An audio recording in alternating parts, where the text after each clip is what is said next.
C'est le moment des vœux et je voulais avec vous partager à la fois un regard sur notre année 2023 qui se termine et puis une prospective sur 2024 qui s'annonce. Je sais que pour vous, pour moi, l'année 2023 n'a pas été une année facile. Pas facile parce que inflation, pouvoir d'achat qui se tendent, pas facile aussi à cause des coûts énergétiques qui ont explosé, et puis une année inquiétante avec les bruits de guerre qu'on entend en provenance de l'Ukraine et d'Israël.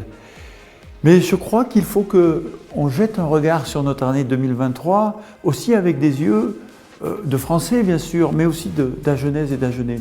Or, nous avons collectivement bien travaillé dans cette année 2023. La ville d'Agen a fait une bonne première partie de mandat.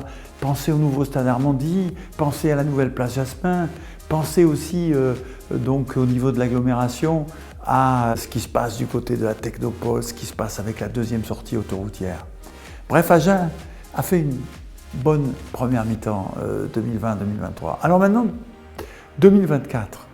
2024 s'annonce aussi, en ce qui concerne Agen, passionnant. C'est la deuxième partie du mandat, on est en place, on a nos points de repère et on va avoir un certain nombre d'avancées collectives intéressantes. Pensez à la nouvelle école qui va doter les quartiers nord-est d'Agen, Bézis, Donnefort, Montanou, d'une école d'excellence. Pensez à la vieille route de Toulouse qui va trouver une jeunesse. Et puis au niveau de l'agglomération, bien sûr, pensez à ce pont de Caméla. On fait un pont tous les 100 ans. 2024 restera comme une date historique dans l'aménagement d'Agen avec ce pont qui va faire respirer l'agglomération.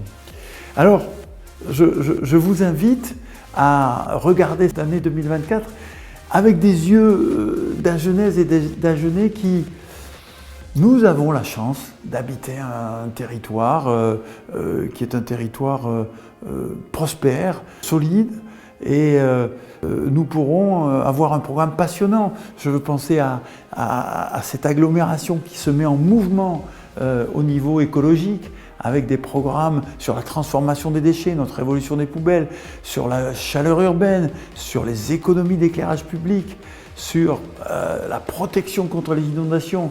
Et là, je pense à Roquefort, à Estillac, à Aubiac, qui vont être beaucoup mieux protégés.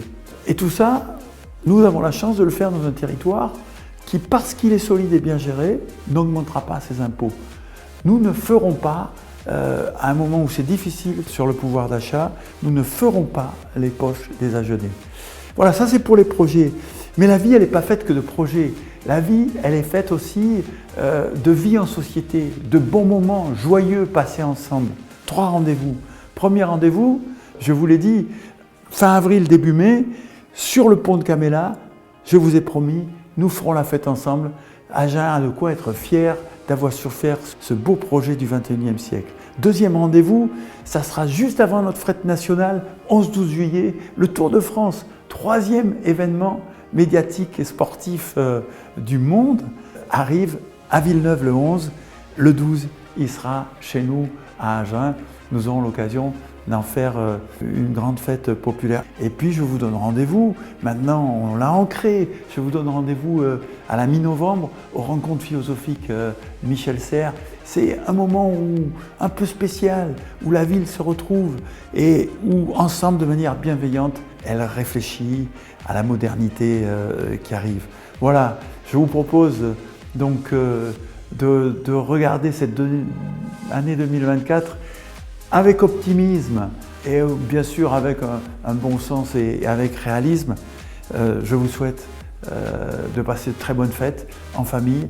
Je vous souhaite le meilleur pour vos projets personnels et familiaux en 2024. Très bonne année 2024 à vous toutes et à vous tous.